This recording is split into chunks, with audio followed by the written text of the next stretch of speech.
رات ڈھلتی ہے بیٹا اپنی ماں سے بچھڑ کر، کیسے سوؤ گے نیند کیسے آئے گی دل بر، رات دن تیری آہٹ میں جگتی رہی، کالی جھولا جھلاتی رہی، کالی جھولا جھلاتی رہی، جل گیا خیمہ جلتا رہا میں، جل گیا خیمہ جلتا رہا تیرا جھولا، میں تھی بے چین بچنا سکا تیرا جھولا، رات پلوں میں باندھے وہ چلتی رہی، کالی جھولا جھلاتی رہی، کالی جھولا جھلاتی رہی، اس بلا کے اندھیروں میں کیسے سو گے بیٹا، ماں بلاتی ہے پاس جاؤ اے بیٹا، رو رو کے جان اپنی وہ کھوتی رہی، کالی جھولا جھلاتی رہی، کالی جھولا جھلاتی رہی، گود سونی ہے میری اے میرے لال راجا، کچھ تو اپنی خبر ہی آ کے ماں کو بتا جا، دل کے خون کو وہ آنسو ملاتی رہی، کالی جھولا جھلاتی رہی، کالی جھولا جھلاتی رہی، اے میرے لال اے میرے ننھے سے اصغر، دل تڑپتا ہے دل میرا روتا ہے ششدر، یاد میں تیری مر مر کے جیتی رہی، کالی جھولا جھلاتی رہی، کالی جھولا جھلاتی رہی، ہائے اصغر تیرا سر ایسے نیزے پہ لانا، دیکھ کر ایک ماں کا بے بسی میں تڑپنا، اپنی لاچاری پہ وہ سسک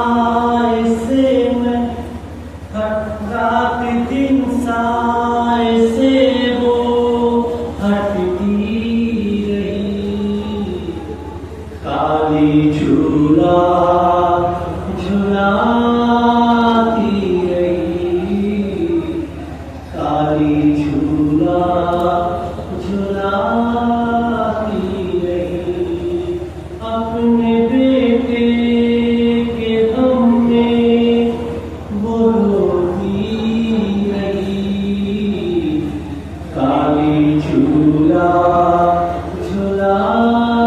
جھلاتی رہی کالی جھولا جھلاتی رہی محمد وآل محمد اللهم صل على محمد وآل محمد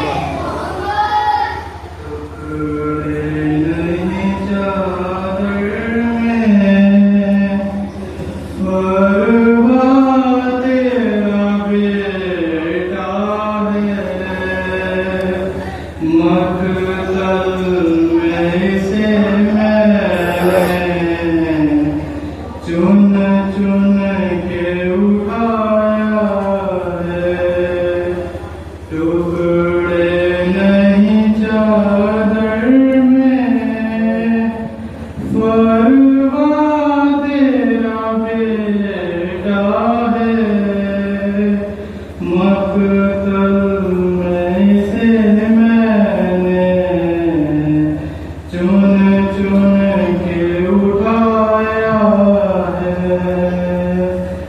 رخ کر کے بقیہ کا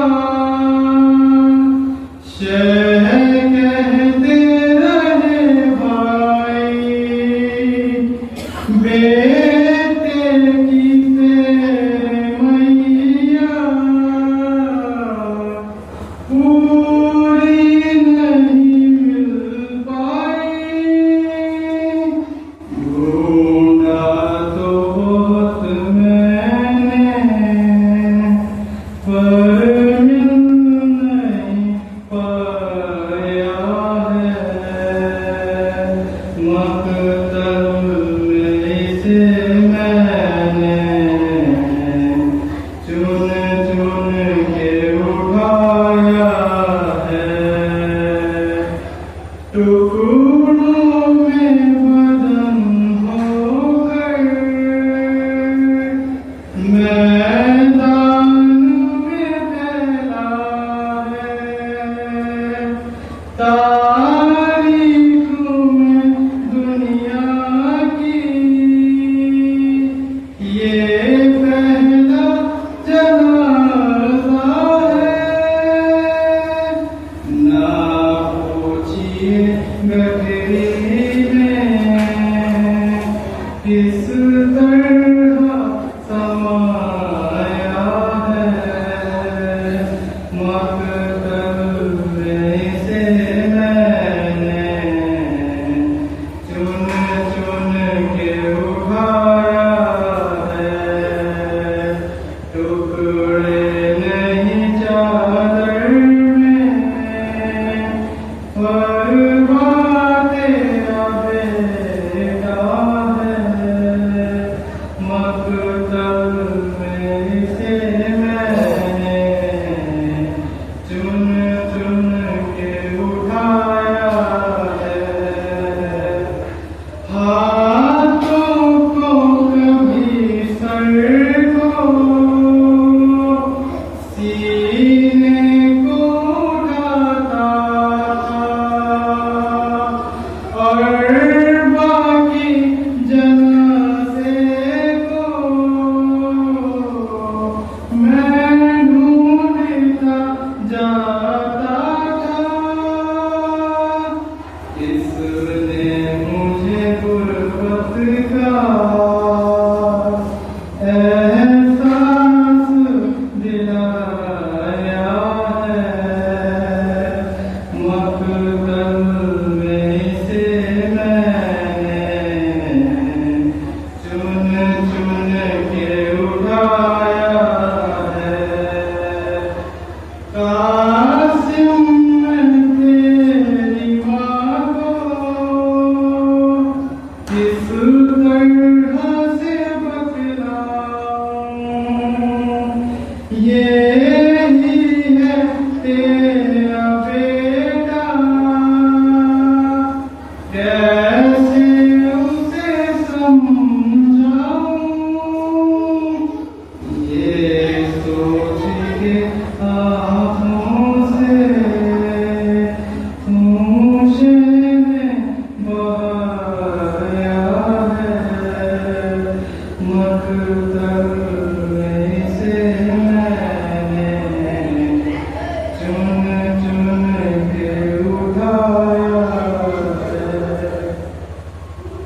بر محمد وآل محمد اللهم صل على محمد محمد رحم الله من وارض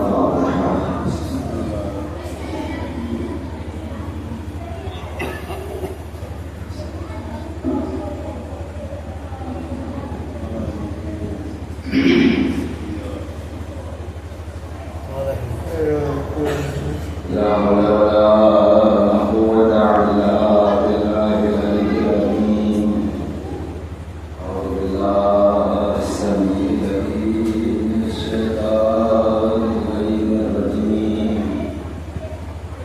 بسم الله الرحمن الرحيم حسبنا الله ونعم الوكيل نعم المولى نعم النصير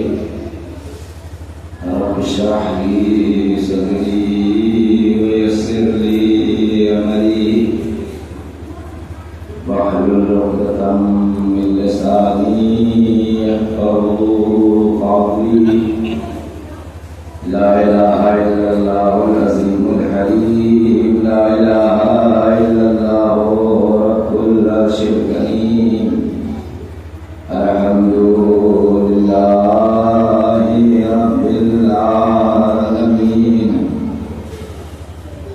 الصلاة والسلام على رسول النبي المكي المدني القاشي الهاشمي عبده التهامي السيد البهي السراج المضيء الكوكب الدري صاحب الوقار والسكينة المدفون بأرض المدينة العبد المعجب الرسول المسدد المصطفى الأمجد المحمود الأحمد سيدنا ونبينا وشفيع ذنوبنا وحبيب قلوبنا وطبيب نفوسنا مولانا ومولى الثقلين جد الحسنين أبي القاسم محمد محمد وآل محمد وعلى آله الطيبين الطاهرين المعصومين المظلومين ولعنة الله على أعدائهم أجمعين من يومنا هذا إلى قيام يوم الدين أما بعد فقد قال الله تعالى في القرآن المجيد والفرقان الحميد قاله الحق بالحق بسم الله الرحمن الرحيم يريدون ليطفئوا نور الله بأفواههم والله متم نوره ولو كره الكافرون والذي أرسل رسوله بالحق سواء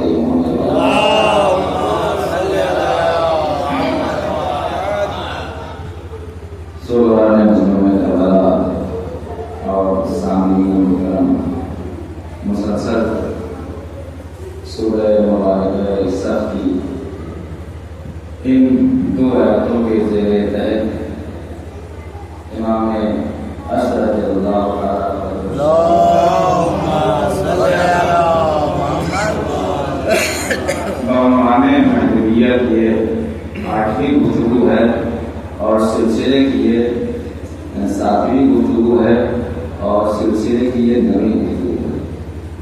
الحمدللہ 9 دن سے اس ادانے کو اس سے اللہ کا آغاز ہوا ہے اور اشرا جو ہے رات میں 7ویں مرحلے کے اوپر داخل ہوا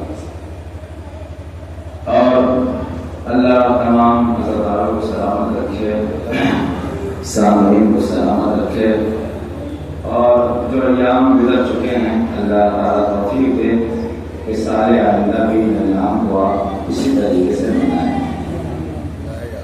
ایک بار سب کی سلامتی کے لیے اور خصوص امام حضرت اللہ تعالیٰ عنہ شریف کی سلامتی کے لیے مل جل کر بابات پڑھنا علیہ السلام.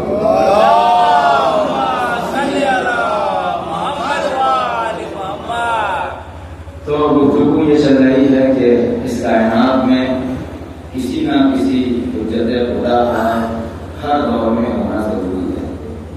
یہ کائنات، یہ عالم، یہ دنیا بغیر حجت خدا کے باقی نہیں رہ سکتی. اگر کائنات ہے تو اس کا مطلب یہ ہے کہ کوئی نہ کوئی ہادی، کوئی نہ کوئی امام، کوئی نہ کوئی رہبر، چاہے ظاہر چاہے باطن، چاہے دکھ رہا ہو چاہے چھپا ہوا ہو، موجود ہے.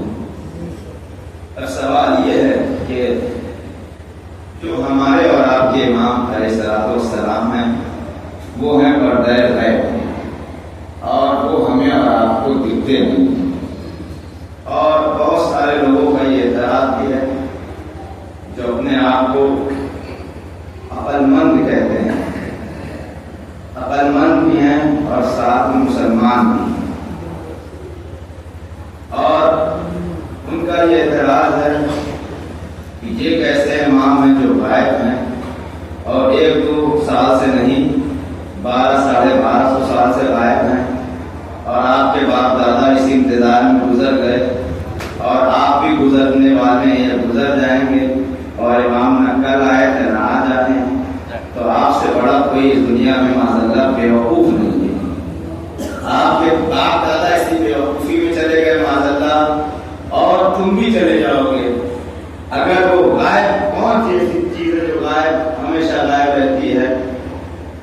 اگر وہ ہیں تو دکھنا چاہیے. اس کا مطلب وہ نہیں ہے، نہیں ہے اسی لیے نہیں دکھ رہے ہیں. اور جو میں چاہتا ہوں، نہیں ہے اسی لیے نہیں دکھ رہے ہیں. اگر ہوتے تو دکھائی ضرور دیتے. میں نے کہا کہ آپ مسلمان ہو کر ایسی باتیں کر رہے ہیں. بھائی کوئی دوسرا آدمی اس بات کو کہتا تو اس کو ہم سمجھانے کی کوشش کرتے، کچھ کہتے، لیکن آپ مسلمان ہیں اور اس کے بعد ایسی باتیں کر رہے ہیں. یا تو اپنے آپ کو اسلام سے جدا کر لو، یہ کتنا سخت مرحلہ آ گیا. یا تو اپنے آپ کو اسلام سے جدا کر لو، یا دوبارہ یہ اعتراض مت کرنا کہنے کہ یہ کیسی بات کر رہے ہو. میں نے کہا امام مہدی کی غیبت کا انکار کرنے والا شیطان ہو سکتا ہے، مسلمان نہیں ہو سکتا. یہ کیسے آپ بات کہہ رہے ہیں کہ مسلمان ہونا نہیں تو مسلمان ہی نہیں ہو. میں نے کہا ان مسلمانوں کا سارا سب کچھ ایمان غیب کے اوپر ٹکا ہوا ہے. بھائی آپ مسلمان اور غیب کا انکار کر رہے تو ممکن ہی نہیں ہے. بھائی مسلمانوں کا سارا مسئلہ غیب کا ہے. بھائی ان کا خدا غائب. بہت توجہ.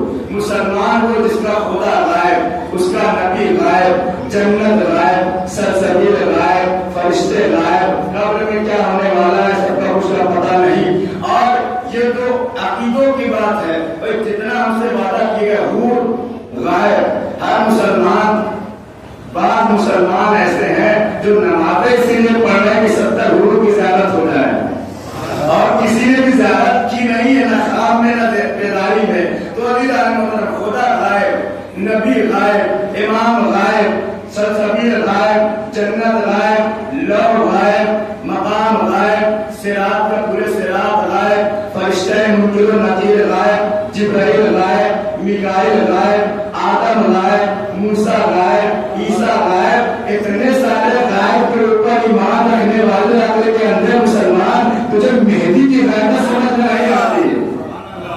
اور صرف یہی غائب نہیں ہے، یہ تو دین کی بات ہے. انسان ہے، عقل غائب ہے، دکھائی نہیں پڑتی. انسان ہے، عقل غائب ہے. شیطان موجود ہے، غائب ہے. انسان یہ فضا کے اندر ہوا غائب ہے، تار کے اندر بجلی غائب ہے.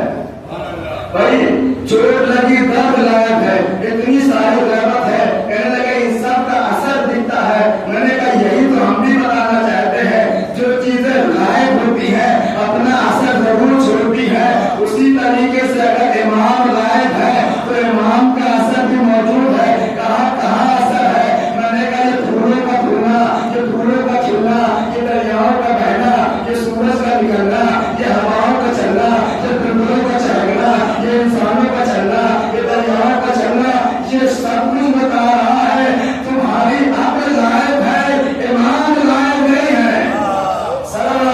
محمد وآل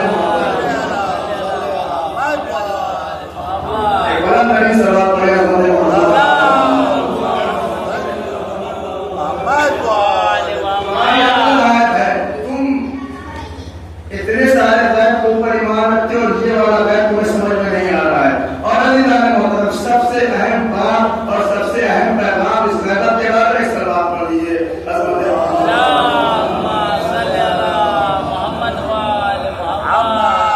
اور بہت شاید بھائی غیب امام غائب ہے کچھ نہیں رہے ہیں. امام علیہ السلام غیبت میں گئے کیوں؟ ان کو یہ غیبت ملی کیوں؟ میری فکر شاید کسی خاطر بات سمجھ سکتا ہے. اللہ تعالیٰ نے، اور ہو سکتا ہے حدیث سے پیچھے ہو، اللہ تعالیٰ نے اپنی صفات کا مظہر انبیاء اور اماموں کو بنا کے بھیجا.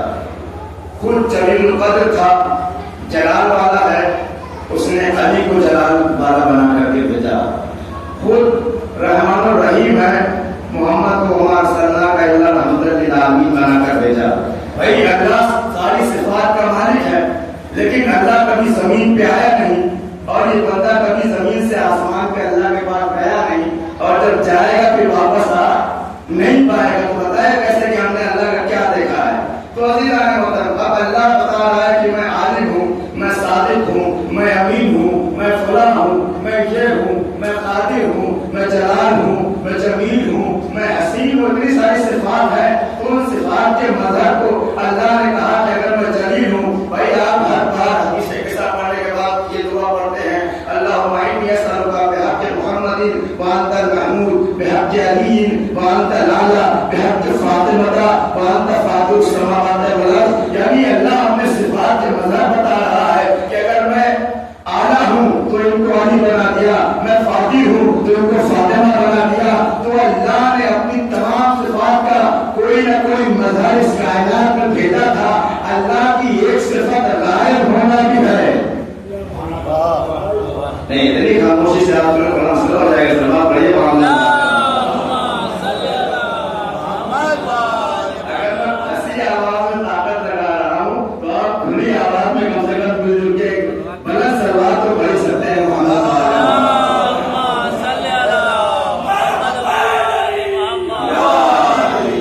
بابا تک بلند آئے سلوات پڑھتے ہیں. تو اللہ کے اتنے صفات کے امام موجود ہیں تو اللہ بھی غائب ہے. کسی نہ کسی کو اللہ کی صفت کا لاج رکھنا تھا. اللہ نے کہا جیسے میں غائب ہوں اپنے ایک ہادی کو بھی غائب رکھوں گا تاکہ دنیا پہچان لے کہ میری غیبت کیسی ہے.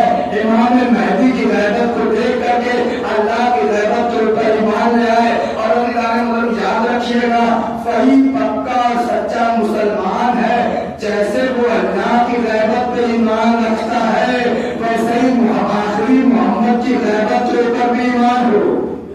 اگر آخری محمد کی غیبت کے اوپر ایمان نہیں ہے تو دراصل وہ اللہ کی قدرت کا منکر ہے، دراصل وہ اللہ کا منکر ہے. سبب پہلے محمد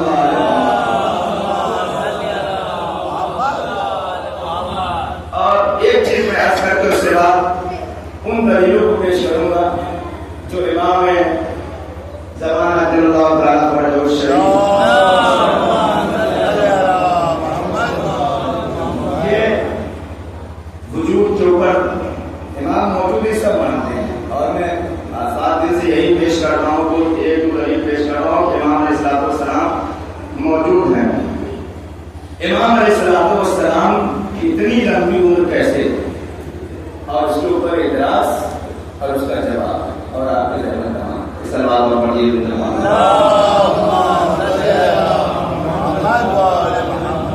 اس سے پہلے ایک بات عرض کرنا چاہتا ہوں. ہم اپنے وقت کے امام کا انتظار کر رہے ہیں اور جب انتظار کر رہے ہیں تو عالم کیا ہے؟ انتظار کا مطلب یہ ہے کہ ہمیں امید ہے تبھی تو انتظار کر رہے ہیں. اگر آپ اور انتظار کا یہ بھی مطلب نہیں ہے کہ آپ کہہ رہے ہیں کہ انتظار میں کچھ تیاری بھی نہ کریں.